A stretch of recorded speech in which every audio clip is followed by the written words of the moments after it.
ya están diciendo que ya no es, digamos, potestad mía. ¿Alguien las ha visto? Las Sí, notas sí, gracias. ya están ahí. Licenciado, gracias. Sí, licenciado, gracias.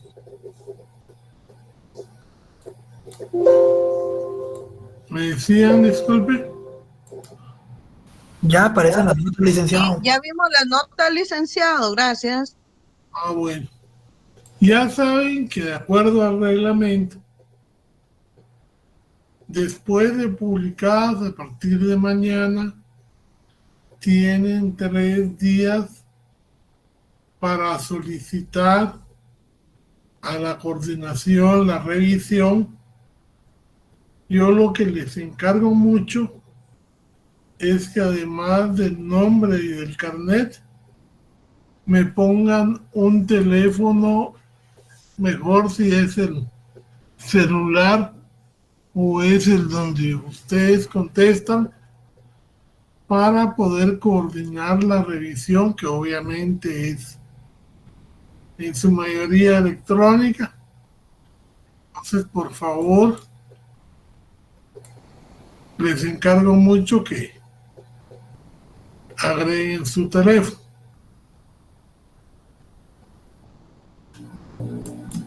Les he de decir que tenemos una participación media de 15-16. Tenemos a Magnolia Silvestre, que sacó 30 puntos. La felicitamos. Tenemos a Milton también, que le fue bastante bien, 25. A Leslie Budiel, que también tiene 25. Y así pues hay notas que realmente salieron bastante bien. Por favor, ya ustedes son 3 años que están ya en lo referente a las clases virtuales. Hay gente que no llena la prueba y la sube, sino que le toma foto y de ahí la sube. Yo les encargo mucho que ustedes miren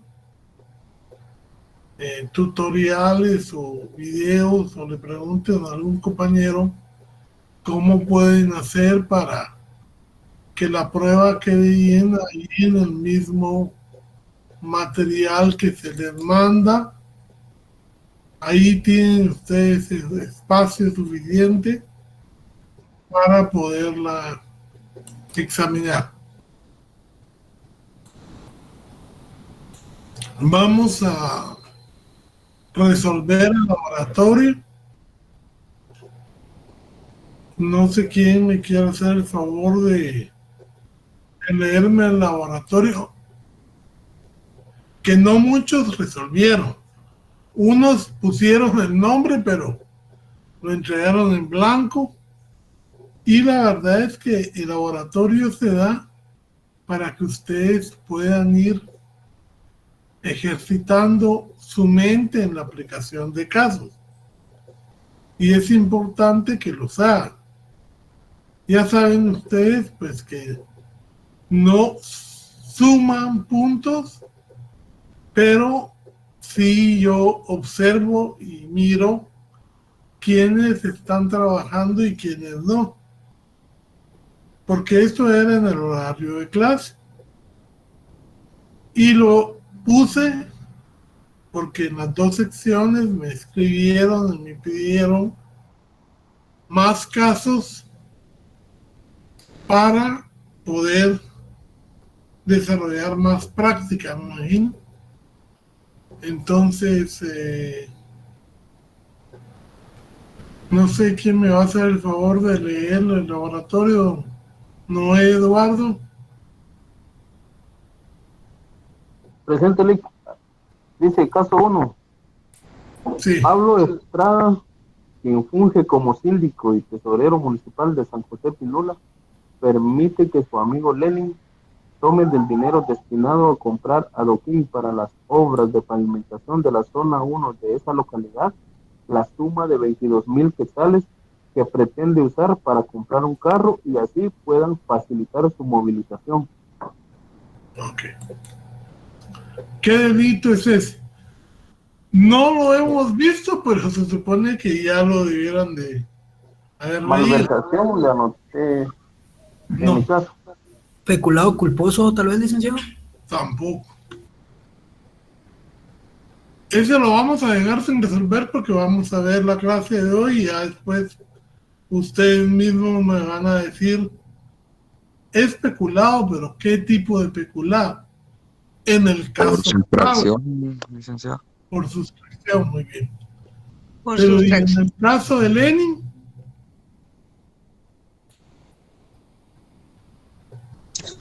Yo en este caso lo digo peculado y abuso de autoridad, licenciado. no, porque si hay el abuso de autoridad, es cuando no hay otro delito en que haya incurrido y esté tipificado.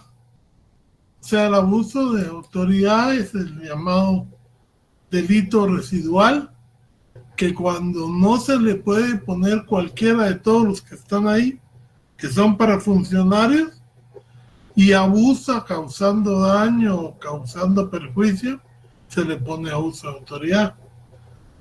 Normalmente es peculado por sustracción, en el caso de Pablo. Pero y en el caso de Lenin, que no es funcionario público, Malversación. no.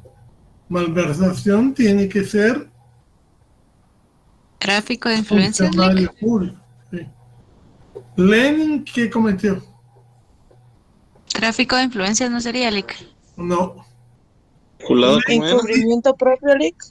Fíjate, pues, si somos dos y yo le permito al otro que tome dinero, yo cometo peculado.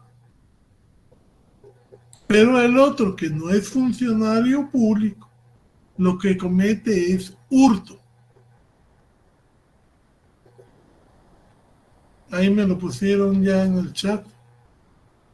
Porque estamos hablando de una persona que necesita un cargo, una condición especial, que es el del peculado, y otra persona que colabora con ella, pero que no es funcionario público. Entonces ahí hay dos delitos: hurto y peculado por sustracción. Pero ese se los, digamos, era para que empezaran a pensar en los delitos que ya estamos viendo y que ya debieran haber leído. ¿Quiénes son responsables? Pues Pablo y Lenin. Lenin. Sí, Pablo y Lenin se resuelve con el Código Penal, porque son delitos que están dentro del Código Penal, artículos 35 y 36, y es literal 1 en ambos casos. ¿Qué otra pregunta venía? No hay. Ahorita me gusta.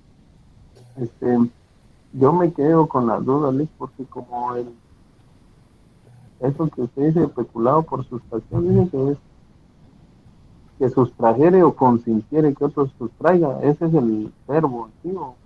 Por eso, quien lo hiciere personalmente o quien consiente que otro lo haga. ¿Qué hizo él con Lenin? Él vino y permitió que el otro sustrajera los 22,000 quetzales.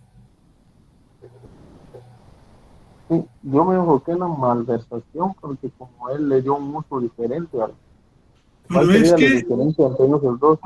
por eso le digo yo que esperemos a ver los delitos. A la clase, La, vale, está bien.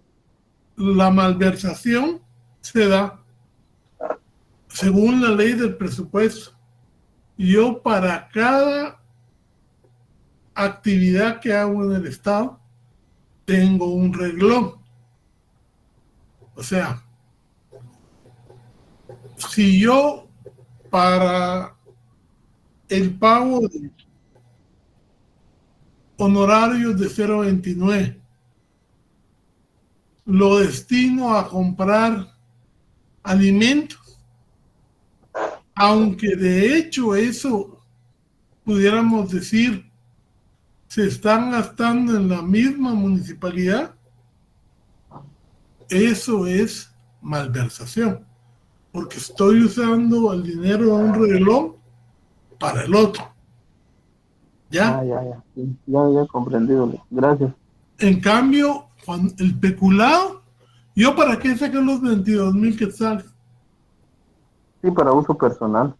Exactamente. Y entonces no es lo mismo. Pero No, lo que gracias. vieran era pues que empezaran a aplicar la ley y no hay problema porque no los hemos visto, pero sí para que ustedes vayan viendo cómo es que no es aplicar la ley por aplicarla, sino que hay ciertos conocimientos básicos que se tienen que usar, ¿verdad? Aquí también otro elemento básico del peculado es que la persona que sustrae el dinero tiene que estar a cargo de ese dinero. ¿Ya? Leo la segunda pregunta. ¿Sí? Dice, ¿quién o quiénes son penalmente responsables y cuál es su grado de participación? Ahí los dos son autores, según el Código Penal. Pablo de peculado por sustracción y Lenin de hurto, porque Lenin no puede ser peculado porque él no es funcionario público. 35 y 36, inciso 1.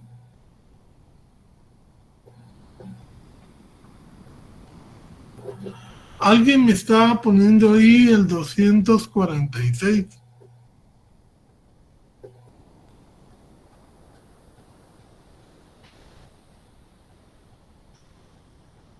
Bueno. Tercera pregunta. Don Daniel José Reyes. Era yo una pregunta.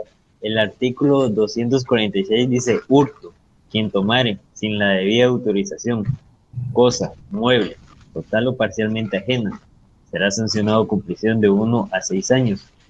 Pero estaba viendo que en el caso creo que sí le dio autorización. Entonces, no, pero usted sabe que una autorización ilegal no cuenta. Si a mí me dicen en un banco, agarre 500 quetzales de la caja, ¿será que hay una autorización debida? pues por la persona sí, pero para la empresa creo que sería que no. O sea, no porque el alcalde, el tesorero, no es el dueño de ese dinero. ¿Usted que está quitándole el dinero a quién? ¿Al alcalde o a la municipalidad? A la municipalidad. Ahí está. Entonces no hay debida autorización. Una pregunta, el artículo 448 terno no entraría el enriquecimiento ilícito de los particulares. Ahí los vamos a ver. Espérense porque no hemos visto eso. Y entonces les explico yo las diferencias y por qué se aplica uno o por qué se aplica otro. Gracias, Lick. Bueno, 3. ¿Sí? ¿Cuál es el bien jurídico tutelado en el o los delitos cometidos? ¿Cuál es el Patrimonio bien del Estado, ¿no? jurídico en el patrimonio? Administración Justo es el pública. patrimonio. El patrimonio, ¿no? Por favor, no hablemos sin levantar la mano. En el hurto es el patrimonio y en el otro es la administración pública. En el peculado es la administración pública. Siguiente pregunta. ¿Existe concurso de delitos en el presente caso? No. Cada persona cometió un delito, solo un delito. Entonces, para que haya concurso, tienen que haber 2 o más delitos. Ahí se pueden fundamentar en el artículo 1 del Código Penal o en el 69 y el 70. Cualquier fundamento estaría bien. Porque el 1 es el principio de legalidad y el 69 y el 70 es cuando hay concurso, real o ideal.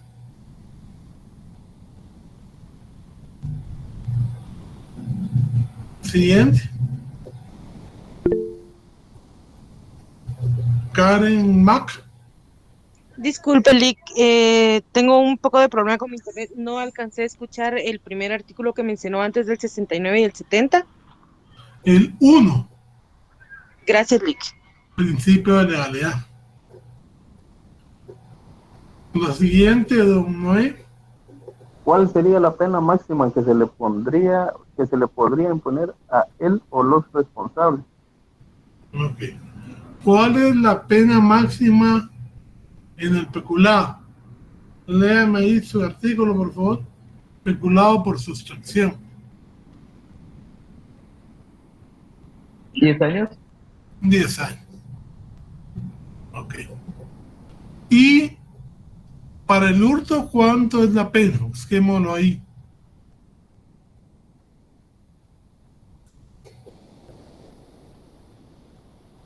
Seis años. Entonces ahí estarían las penas máximas. Siguiente caso. Siguiente caso dice: en un tráiler que fue detenido el día de hoy en el kilómetro 202 en la carretera que conduce de Santo Tomás de Castilla a la ciudad. ¿Sí? A la ciudad.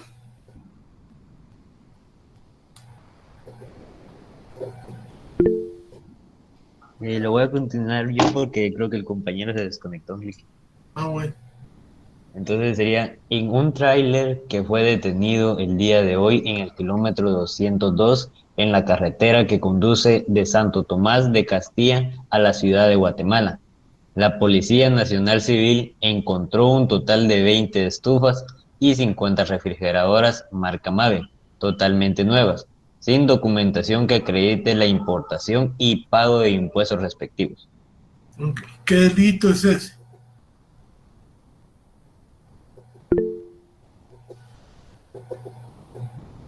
Ese es el delito de contrabando y se fundamenta en el artículo 5, literal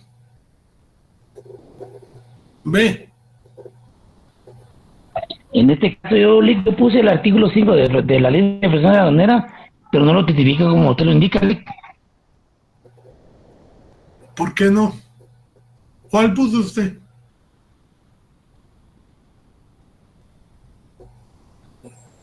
¿Cuál puso usted? Mi fundamento lo basé en tráfico de mercadería, Lick. En eso lo basé yo, siempre usando el artículo 5. Pero cuando lo descubrieron, o sea, el artículo 5 dice, literal B, léamelo. Según la ley de persona aduanera indica que es porque cuando no cuenta con documentación de respaldo. Pero léame entero el supuesto. Permítame, Lick, voy a buscar mi PDF que no tengo la ley. A ver, mientras, Karen Maca. Sí, fíjese que yo ahí puse contrabando aduanero, pero como tenía duda también puse introducción de mercancías de contrabando. No, pero léame el 5, numeral B. El artículo 5 dice de la introducción de mercaderías de contrabando.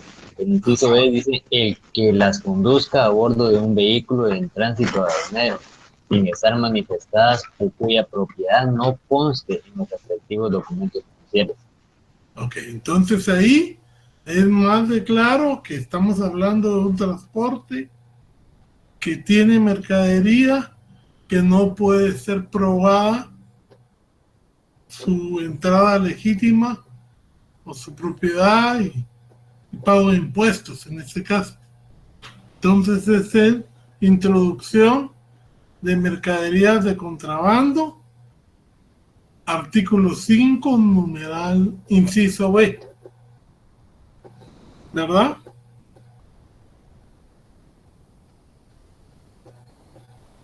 Licenciado, disculpe, pero ¿qué podría explicarme lo que quiere decir en tránsito aduanero sin estar manifestado? O sea, cuando van de una frontera a otro lugar, que generalmente ahí es donde ponen los retenes. Todas las situaciones que van de un puesto fronterizo a otro lugar, eso quiere decir en tránsito.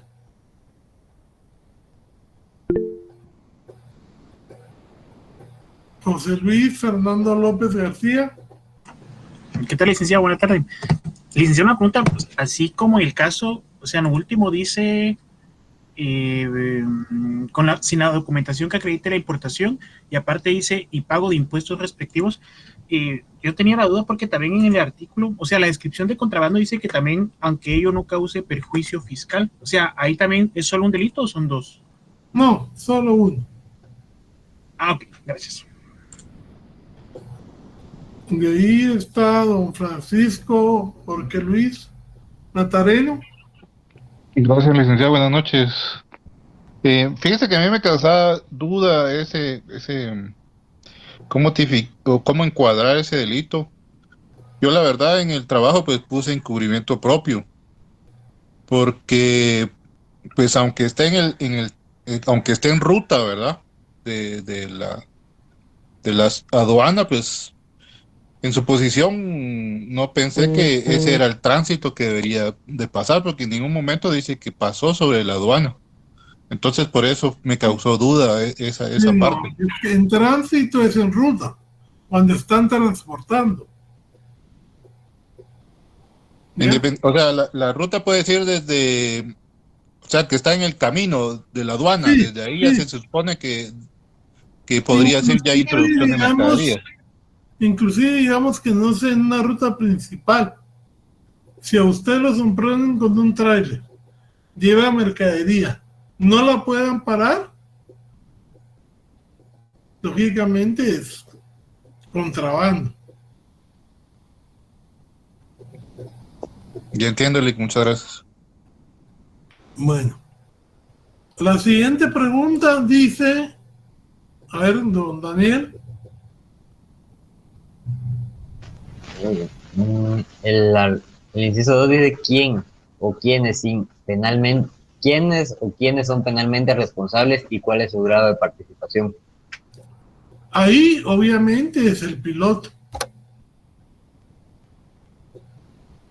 Y el grado de participación es autor.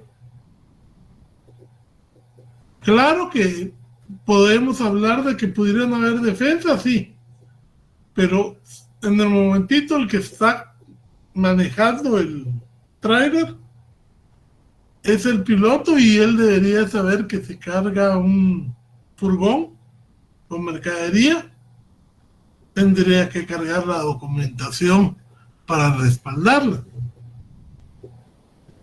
Como no la carga, se presume que él es el autor.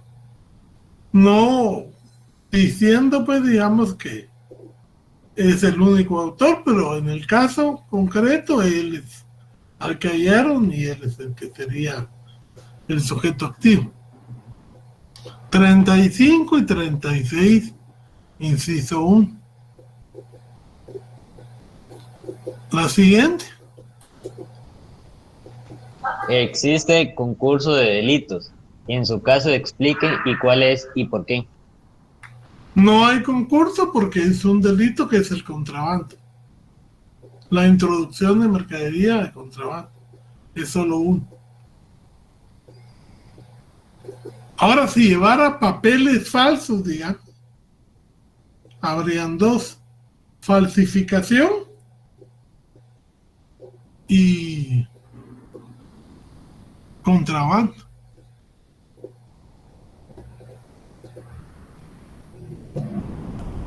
¿Cuál es el núcleo del tipo objetivo?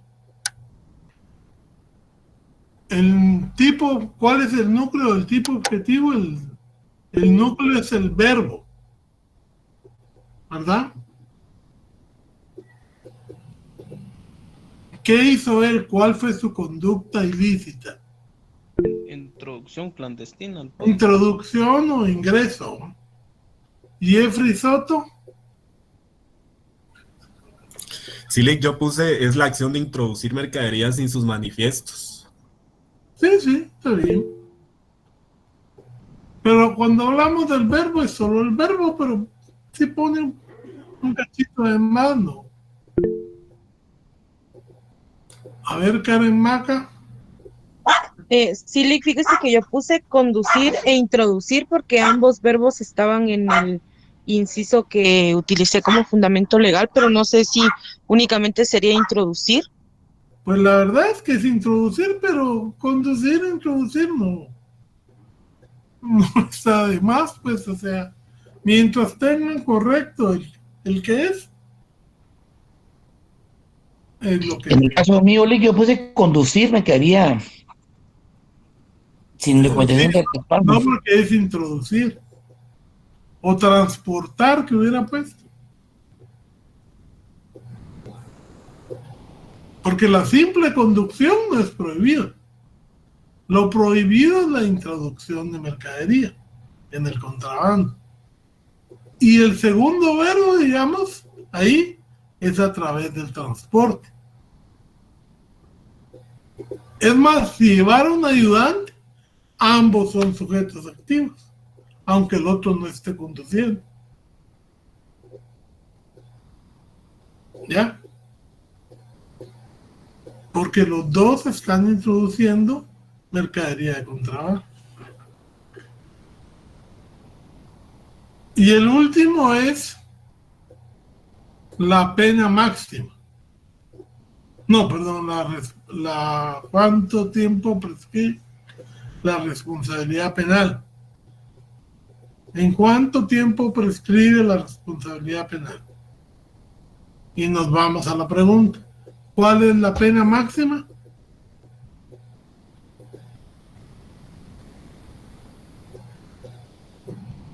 ¿Cuál es la pena máxima del delito de introducción de mercadería?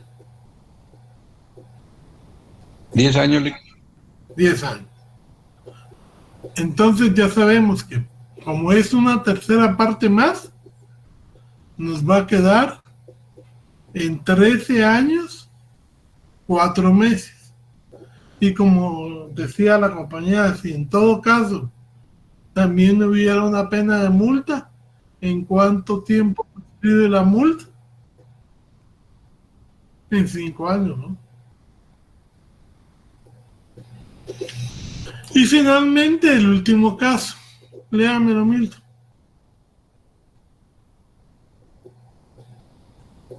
Con mucho gusto, Lick.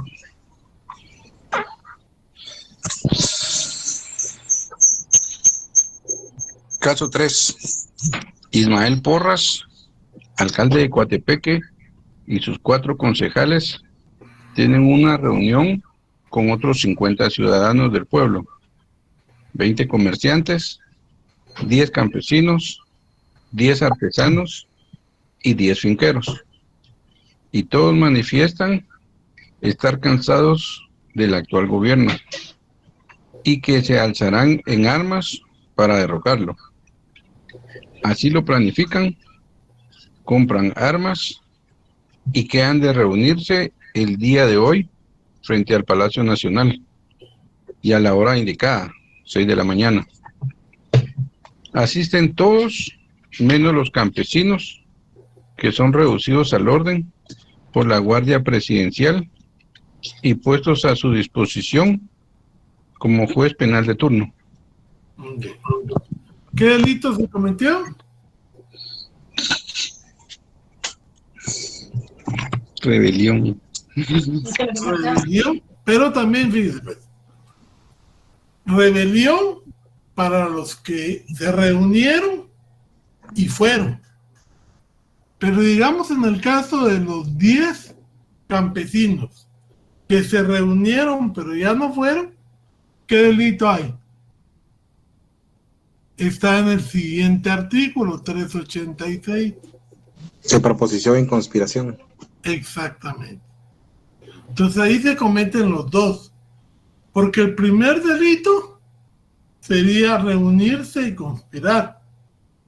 Ahora, si ya cumplen con lo que planificaron, la actual rebelión, entonces desaparece para ellos la conspiración y proposición y se les juzga por el delito consumado de rebelión.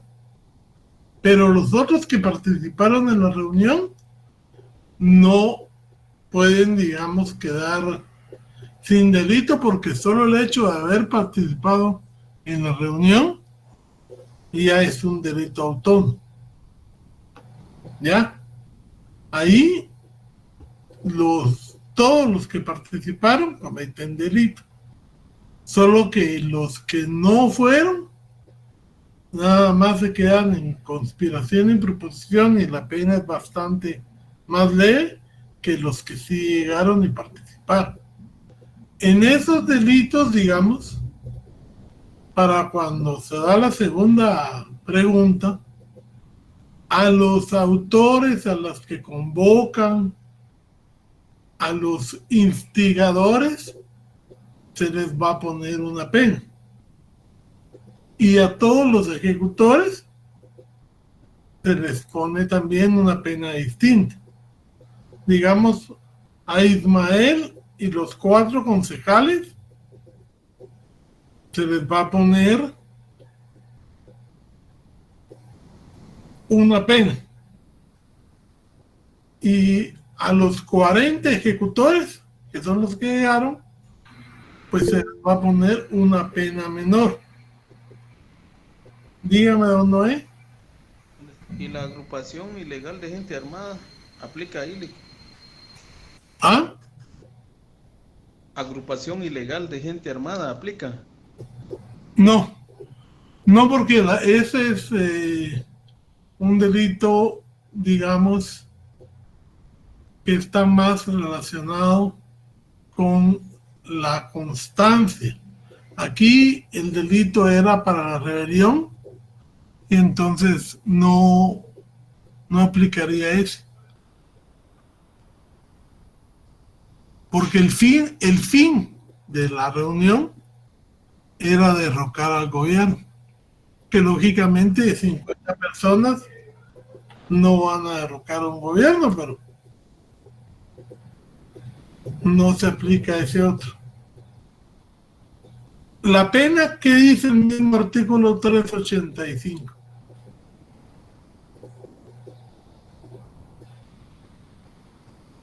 Don Mildo. Willy,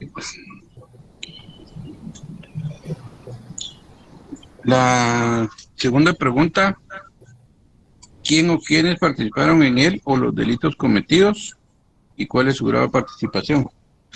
¿Y qué dice el 385 en cuanto a la rebelión? En la pena.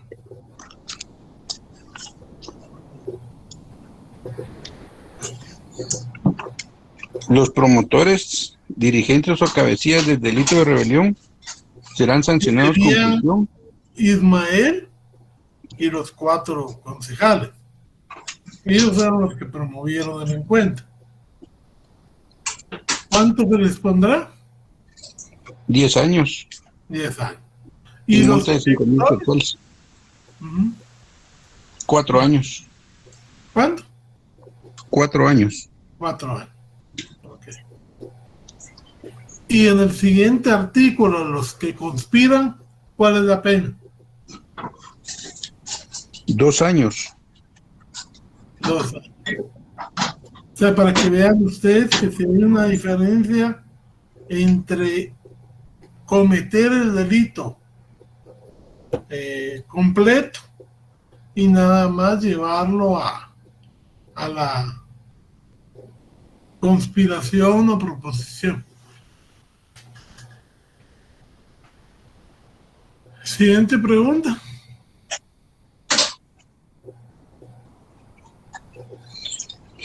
¿Existe concurso de delitos en el presente caso? Indique cuál y por qué. No hay, porque unos solo conspiraron y los otros cometieron la rebelión. O sea, cada grupo cometió, digamos, un delito por grupo independiente. Y el concurso va en relación a los delitos y no en relación a la gente.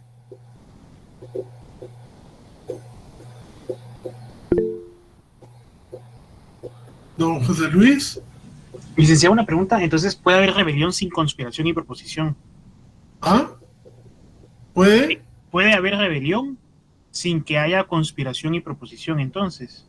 No, lo que pasa es que, mira, en el iter criminis hay un camino del delito que empieza desde que se exterioriza la idea criminal. Si yo vengo y le propongo a usted que derroquemos el gobierno, ahí estamos cometiendo un delito bien claro que es la rebelión y la conspiración de rebelión. Ahora, si además de solo planificarlo, lo llevamos a cabo, o sea, nos juntamos en un puesto como ellos lo hicieron, con armas y todo, obviamente va a haber la rebelión consumada. O sea, para este tipo de delito y para muchos más que vamos a ver con la ley contra la delincuencia organizada, que ya vieron, hay que tener mucho cuidado con esas leyes, porque ahorita el robo de energía o de señal o de gas ya lo incluyeron en la ley contra la delincuencia organizada y ya le subieron la pena. Eso tiene dedicatoria para Codeca, tiene dedicatoria para ciertos grupos que han estado haciendo esa práctica, porque no cubren todas las regiones las empresas de luz, o los costos son muy altos. Y entonces, ahorita reformaron y metieron un delito común que tenía una sanción, siento yo, bastante razonable, como ley de delincuencia organizada,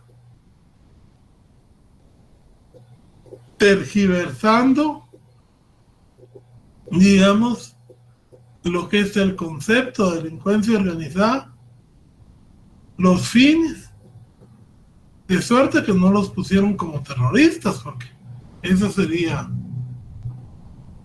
el colmo, ¿no? Tipo sí, el estilo Salvador. Pero eso es una cápsula aparte. Entonces, dependiendo del nivel que vaya, de la etapa a la que llegue, puede haber, normalmente según el código, si yo planeo asesinar a alguien, según el Código Penal, como no hay conspiración ni proposición para asesinar, y yo no me meto en nada más, no hago nada, no cometería delito, estaría impune. Pero con la ley contra la delincuencia organizada, el asesinato sí es susceptible de conspiración. Y entonces, y con la misma pena que si lo hubiera cometido. Ahí van a ver eso cuando veamos esa ley, todas las transgresiones que tiene para el ciudadano. Es una ley eminentemente represiva. Y ahorita ya están sacando las uñas y están tipificando conductas que no son de delincuencia organizada y las están metiendo a delincuencia organizada. Don Edilberto Santana. Buenas tardes, licenciado, o buenas noches, como sea. Esto tiene que ver con el último caso. Usted mencionaba que en la parte decía de que en el último caso mencionaba que los campesinos no fueron, pero fueron a la reunión. Pero eso no podría encuadrar como desistimiento, porque una cosa es que... Es que mire, pues, yo entiendo su punto de vista, pero el solo hecho de reunirse a huir, cuando lo que se está platicando es una rebelión, ya usted comete el delito. ¿Ya? Entiendo. Y entonces ya está consumado solo con que usted vaya. Aparte es que usted pueda demostrar que ni siquiera sabía para qué era la reunión. Pero si fue a la reunión, empezaron a decirle para qué era y usted se quedó ahí, la conspiración está consumada.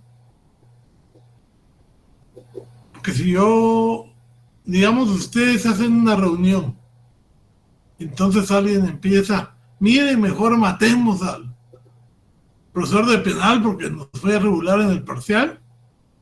Si ustedes se quedan ahí y empiezan a aportar ideas, ¿ya? Entonces ahí están participando en una conspiración de asesinato, ¿sí?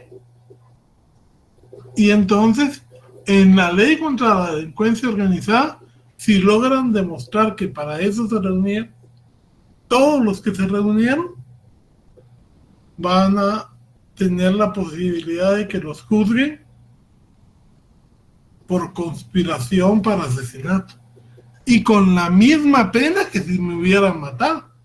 Lo cual es totalmente absurdo porque conspirar no es realizar la acción.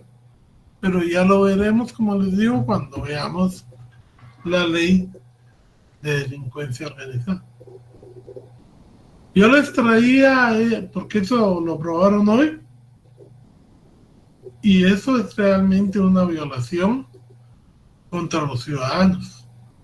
Porque cuando usted mete un delito en delincuencia organizada, también autoriza que apliquen métodos especiales de averiguación y autoriza un montón de restricciones contra el ciudadano que no debiera aplicarse para situaciones normales. Segunda o tercera pregunta. ¿Lo mismo?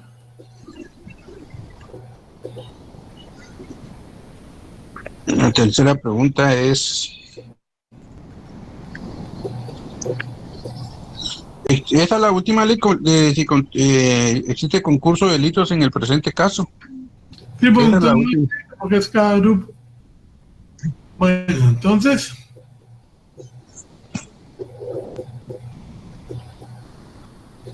miren, libros de casos sí hay, pero no son de derecho guatemalteco. Entonces, yo les puedo recomendar unos muy buenos de España, pero ahí el análisis del caso empieza desde si es delito o no es delito, y la legislación es distinta. Entonces, el método de enseñanza por casos para la aplicación es de los más usados. Pero lo malo es que cada país cambia la legislación. Y entonces les pueden hacer preguntas que no van a ser aplicables aquí, ¿verdad? Porque tenemos formas distintas de legislar. Como les digo, España, Alemania, ya tienen hasta el funcionalismo. Los libros de aquí que hay, el del doctor de Mata Vélez, de Velasco, lo malo que tienen es que no están conforme al programa.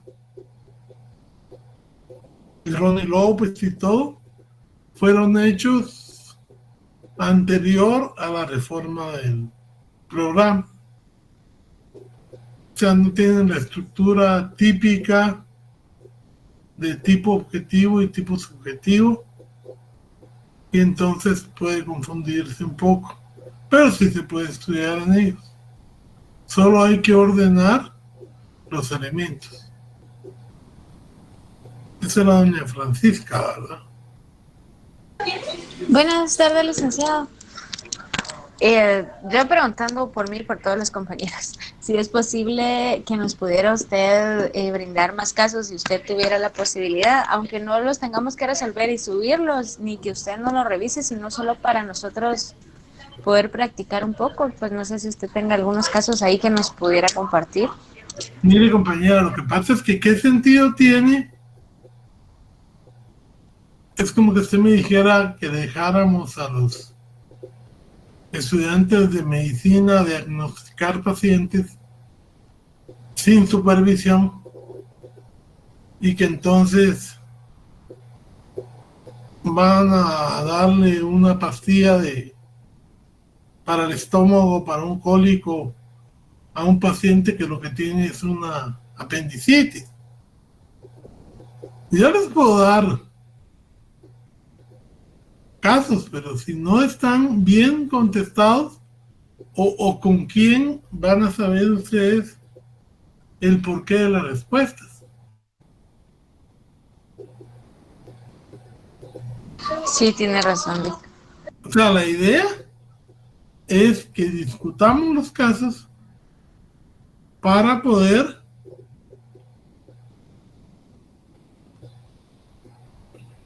digamos aprender. ¿Ya? Bueno, ahora vamos a continuar con el programa. Vamos a ver.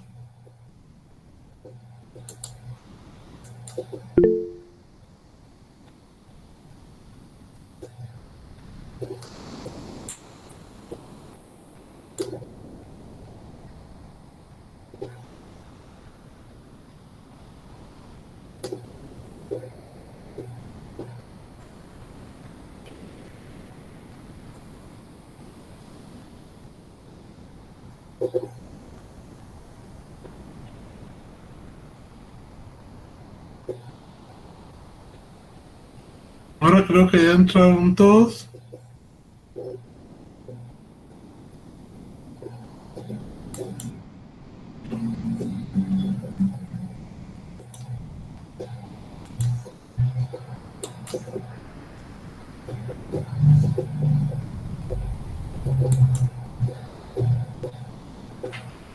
Ok. Ahí tenemos la presentación que les preparé para el día de hoy.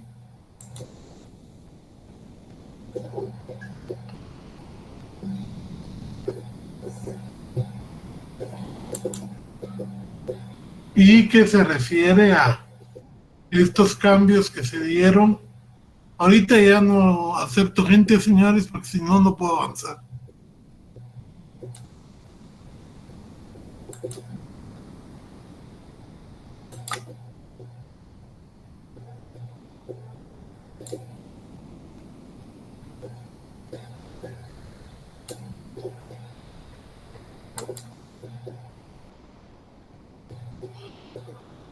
Disculpe, pero ya son las 6:30 ya.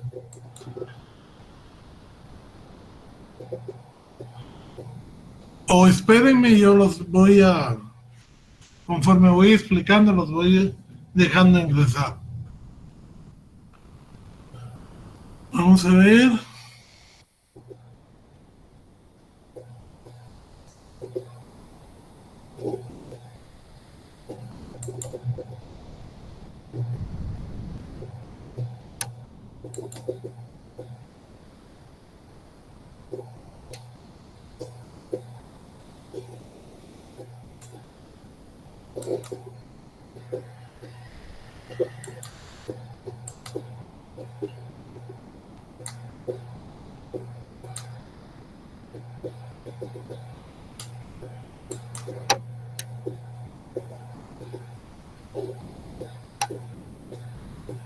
Mira la presentación.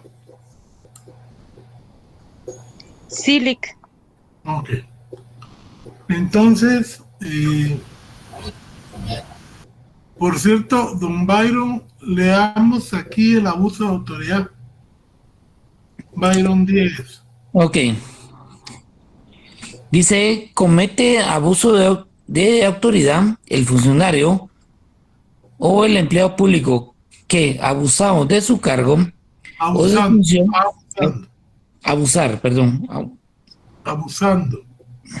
de su cargo o de función, ordenare o realizare, permitiere cualquier acto arbitrario, ilegal, en perjuicio de la administración pública o de las terceras personas, sean particulares o funcionarios o empleados públicos. Oiga, lea despacito. Que no se hallare especialmente previsto en las disposiciones de este código. Por eso le digo que es un delito residual, porque si no está ya contemplado como peculado, como cohecho, como enriquecimiento ilícito, como malversación, entonces, y constituye un acto que atenta contra el bien jurídico, entonces se va a aplicar este. Si hay otro delito que se tipifique mejor, este ya no se encuadra. ¿Ya? Muy bien, licenciado. Ok.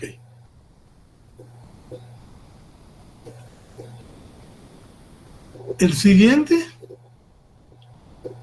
incumplimiento de deberes.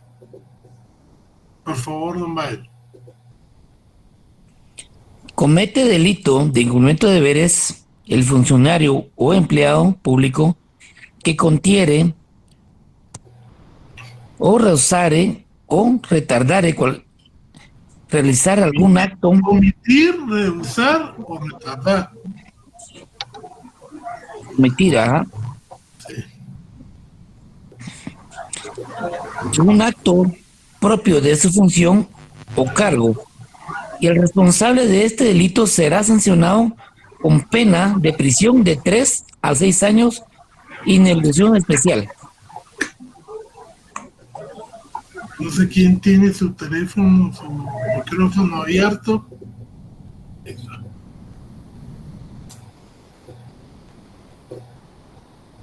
Gracias. O sea, aquí es que la persona que está encargada de una función pública omite, rehúse cumplir con ella. Por ejemplo, si usted llega el policía es un funcionario público. Y usted le dice, mire, va la patrulla y los para y le dice, miren, me acaban de asaltar, ahí van corriendo. ¿Cuál tendría que ser la reacción de ellos? Ir inmediatamente y perseguir al supuesto ladrón. Inclusive decirle, súbase y vamos por él. Si la policía, ustedes oyen que están disparando enfrente de su casa, ustedes llaman a la policía, ¿qué es lo que la policía debiera hacer? Constituirse al lugar para ver qué es lo que está pasando. Pero a veces no pasa eso. Y entonces el delito que se está cometiendo es incumplimiento de deber. Usted llega a migración y llega a preguntar cuál es el procedimiento para renovar su pasaporte. Y la persona no solo no lo atiende, sino le dice que se vaya porque eso lo tiene que ver él en línea. Y ahí dice información al usuario. ¿Qué está pasando ahí? Que la persona se está rehusando a dar información. Entonces, eso constituye un delito. Aquí la burocracia, pues desgraciadamente, es muy difícil que la gente procese porque ya nos acostumbramos, y esa es parte de la práctica de la corrupción, a que si yo voy a hacer cola, compro la cola, no la hago, sino que pago por entrar primero. Si yo quiero que se me agilice un trámite, busco un tramitador que me va a cobrar más caro porque cobra hasta lo que le tiene que pagar al empleado, pero esa es parte de la corrupción. Es como Guatemala ya acepta esa cultura de la corrupción. Me dan un certificado de que tengo vista 20/20 y ni siquiera me fui a hacer el examen. Eso es corrupción. Está diciendo un compañero que le cobraron 200 por la cola para migración, me imagino. Pero eso es porque es digamos, la cultura. Pero si se hicieran valer estos delitos, lógicamente acabaríamos con ese tipo de práctica.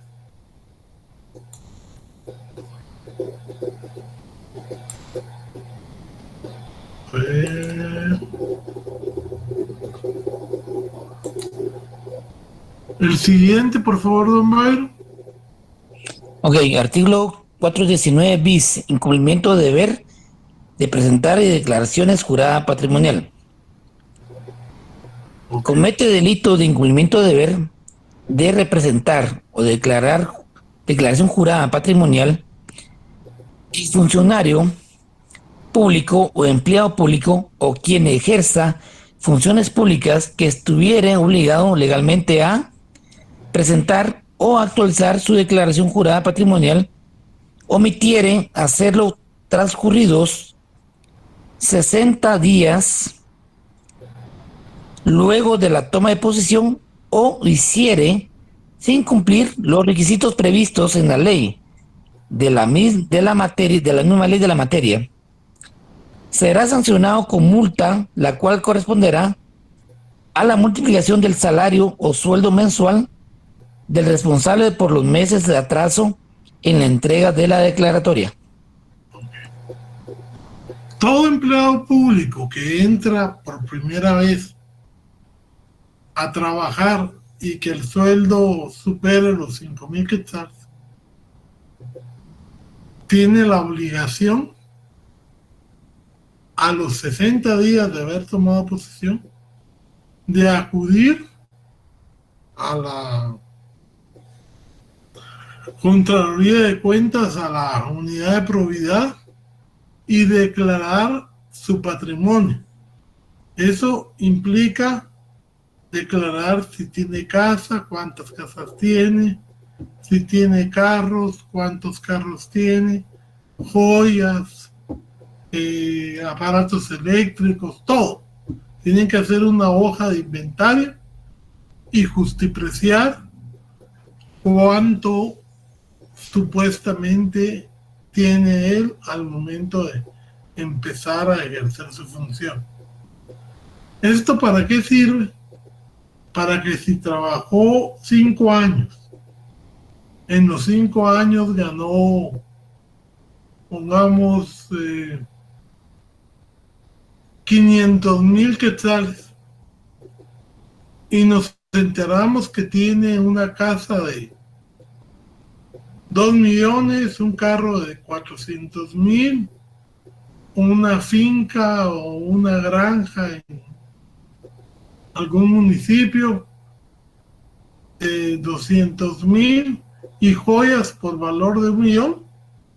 Ya sabemos que todo eso, a menos que él pueda demostrar de dónde salió el dinero, no salió de su sueldo, porque no le alcanzaría para comprar todo eso si se está manteniendo durante todo el trayecto que trabajó.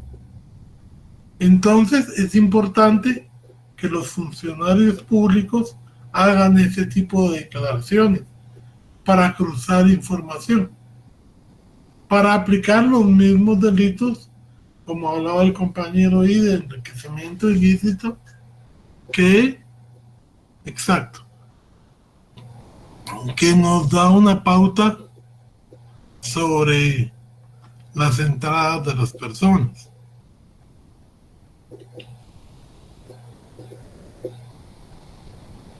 Aparte, fíjense pues, en el artículo anterior es que se omita prestar la declaración dentro del plazo o que no se cumplan los requisitos. En cambio aquí ya hablamos de un delito. Leámoslo por favor, don Byron. Claro, sería artículo 419, fidelidad de la creación jurada patrimonial. Comete delito de fidelidad en declaración jurada patrimonial el funcionario público o empleado público o quien ejerciera funciones públicas que durante el ejercicio de su cargo incurriera en falsedad a realizar declaraciones juradas de bienes ante la Contraloría General de Cuentas. La acción penal de este delito es independiente de los procesos por cuentas establecidas en la legislación de ordinaria vigente.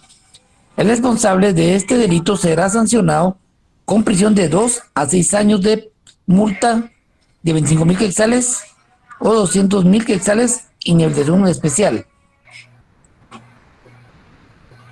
Bueno, les hago una pregunta. ¿Por qué dice funcionario o empleado público? Funcionario público, empleado público o quien ejerza funciones públicas. ¿Sí, don Byron? En este caso, licenciado, serían 3 personajes. Porque el funcionario público, obviamente, estamos hablando de un ministro, un diputado o alguien que tenga un cargo alto dentro del Estado. El empleado público sea aquel que maneje fondos públicos, que conlleve esta responsabilidad. Y el otro sería aquel encargado o nombrado de manera temporal en cierto cargo, licenciado. No. A ver, doña Francisca. Buenas, Lick. Bueno, yo entiendo que puede ser pues cualquiera de los 3 organismos, o ya sea un alcalde o cualquier otra persona que tenga otro empleado público, cualquier plaza que sea pública. Fíjense pues, si leímos las convenciones y leímos cómo se define la función pública. Primero que ya no hay funcionarios y empleados. Ahora todos son funcionarios públicos. Desde el ministro, desde el presidente, hasta el conserje, el comisario, todos se denominan funcionarios públicos. Esta división que tiene nuestro código pervivió por un error conceptual, pero en las convenciones internacionales se habla solo de funcionario público y se incluye al temporal, se incluye al permanente, se incluye a las personas a que se le dan contrataciones, a los proveedores, o sea, se amplió el aspecto y el espectro de la función pública.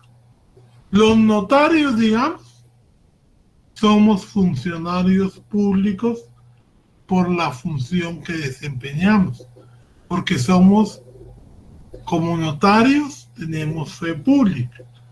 Y entonces, los notarios somos ya de hecho funcionarios públicos para efectos de la ley penal. Entonces, por eso es que les hago el recordatorio, porque cuando empezamos a ver esta ley, vimos cómo se había ampliado el espectro y cómo la definía la Convención contra la ONU y cómo la definía la Convención Interamericana contra la Corrupción.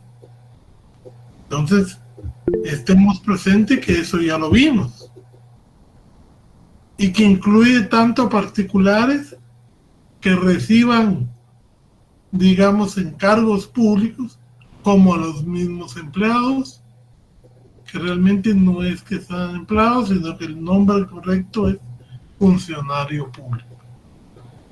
A ver, don Byron. Licenciado, yo una pregunta así, le voy a decir honestamente, no sé si pasé de noche en esta clase, pero la ley de servicio civil y como la ley de condición administrativo, pues que yo he leído, lo que usted me menciona ahora, pues me deja un poquito un poquito así dudoso con respecto a lo que me indica, porque yo le respondo conforme al conocimiento que he tenido en cuestión de forma pública. La ley de servicio civil y la otra que usted mencionó no son penales. Yo lo que le estoy diciendo es las convenciones que yo le di a usted para que leyera cómo definen la función pública. Y esas son las que aplicamos aquí en el Código Penal, que inclusive el Código Penal también hizo una reforma sobre eso, que está, léase al final del código, las disposiciones generales de lo que es funcionario público. O sea, aquí no podemos poner interpretaciones civiles porque estamos aplicando derecho penal. Es como los muebles.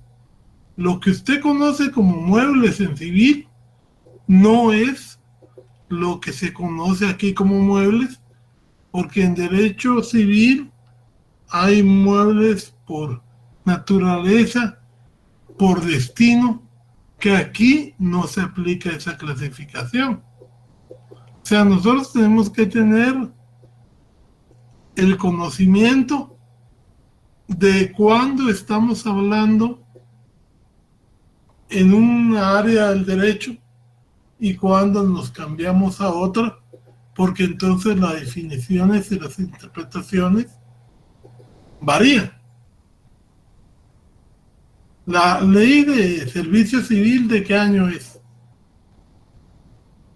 Y estas convenciones se firmaron del 97 y 2005. Y el decreto entró el 31 de 2012. Entonces ustedes tienen que tener la capacidad de aplicar los términos por vocabulario jurídico, por interpretación jurídica, de conformidad con el área en que están hablando. ¿Sí? Perfecto, Lick. Yo creo que ahí en esa parte creo que me queda claro que obviamente pues han habido nuevas actualizaciones y como usted bien indica que conllevan a esta reforma. Pues yo creo que es muy importante, Lick, y le agradezco su apoyo porque la verdad que en este caso yo andaba un poquito corta que me menciona, me fui un poquito de la luna porque no entendía prácticamente lo que usted indicaba, pero luego de su explicación creo que me debo actualizar más, le agradezco hoy. Sí, yo les he dado los elementos. Miren ustedes, yo les di las dos convenciones, le di la ley y le di la explicación. Don Leslie Mabel. Buenas noches, licenciado. Perdón, entonces para un funcionario público que ya estuviera ejerciendo funciones antes de la vigencia de esta ley, ¿siempre debe como presentar esa declaración o ya no? O sea, en eso lo que rige es la ley de probidad. Hay un mínimo del sueldo, que ahorita creo que ya se elevó, a partir de cuándo es obligatorio el presentar esa declaración. Digamos, cuando yo me acuerdo que hace 3 años como que subió el límite y entonces los oficiales que no presentaban declaración patrimonial las tuvieron que ir a presentar porque la ley de probidad empezó a, digamos, a ajustar los límites. Y entonces todo empleado público, para eso hay que buscar la ley de probidad, que pase del límite inferior, tiene que presentar. Ahora, digamos, los dignatarios, como decía el compañero, diputados, jueces, todo eso, obligadamente tienen que presentarlo.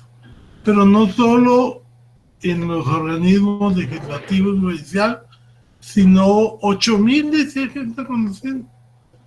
8,000 más un centavo o que manejen fondos del Estado. Alguien que gane más de 8,000 tiene que presentar su declaración de probidad. O tal vez ganando menos, pero si maneja fondos públicos.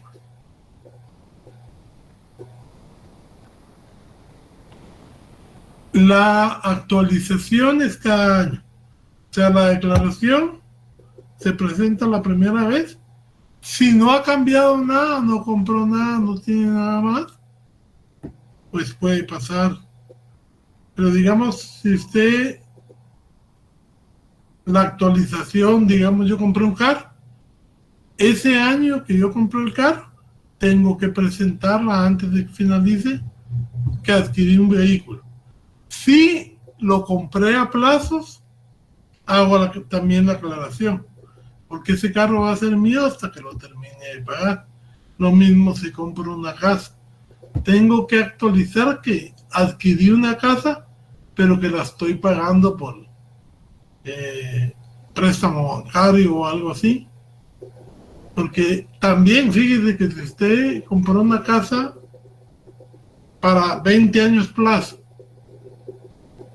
y de repente al siguiente año ya usted la pagó totalmente, pues al fisco le va a llamar la atención cómo hizo, pues, porque tiene que demostrar de dónde salió ese dinero lícito, porque si no, también puede cometerse el delito si es funcionario de enriquecimiento ilícito y si es particular de lavado de dinero, ¿verdad? Bueno,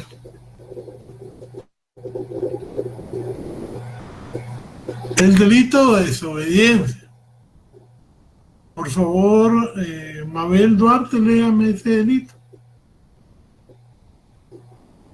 Con gusto, licenciado. Dice, comete delito de desobediencia el funcionario o empleado público que se negare a dar el debido cumplimiento a sentencias, resoluciones u órdenes de autoridad superior dictadas dentro de los límites de su respectiva competencia y revestida de las formalidades legales. El responsable de este delito será sancionado con pena de prisión de 1 a 3 años, multa de 5,000 a 20,000 quetzales e inhabilitación especial. Si ustedes miran aquí, el no acatar las resoluciones judiciales o las de autoridad superior, cuando sean, digamos, apegadas a derecho, porque nadie está obligado a acatar una orden manifiestamente ilegal, según la misma Constitución, va a cometer un delito, que es el delito de desobediencia. El delito de desacato ya fue declarado inconstitucional. Y leamos el de revelación de secretos, por favor. A ver.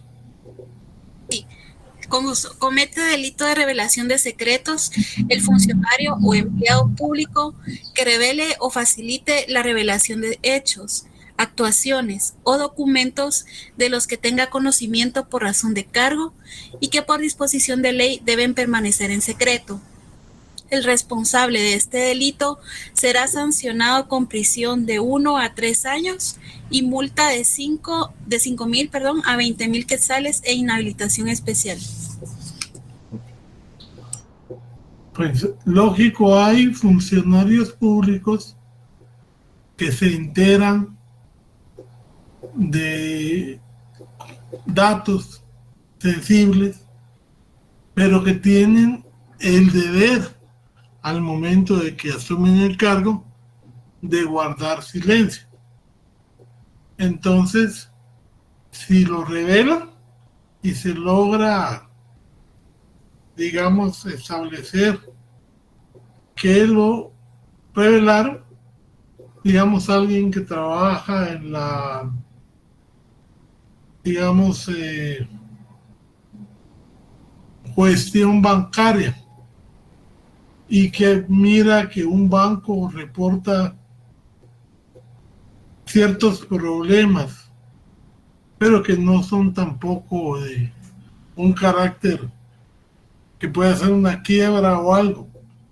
Ahorita, como estamos todos con la pena de la quiebra de los bancos gringos, y él viene y revela o saca una comunicación de que ha tenido baja de efectivo, ese dato él lo tiene que manejar en reserva. Si lo saca, comete este delito, y además, si eso le causa daño a los bancos, también cometería el delito de pánico financiero, que es otro delito que está en la ley de bancos, artículo 97. Ahí sí habría concurso.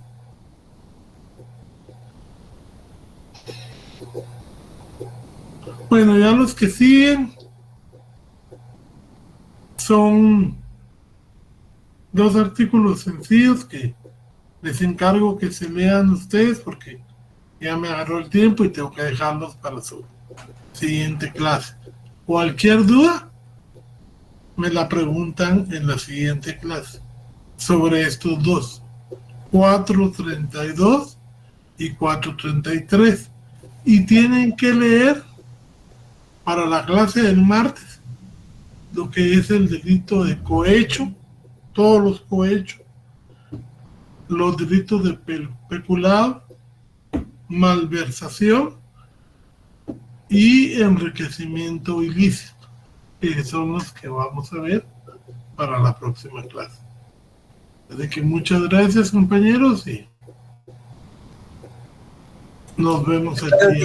Buenas noches. Feliz noche. Gracias. Buenas noches. Feliz noche, Lick. Buenas noches, licenciado. Gracias, Lick. Feliz noche, se me cuida. Buenas noches. Feliz Buenas noche. noches. Feliz noche, Lick. Licenciado, gracias. Feliz noche, licenciado. Muchas gracias. Feliz noche.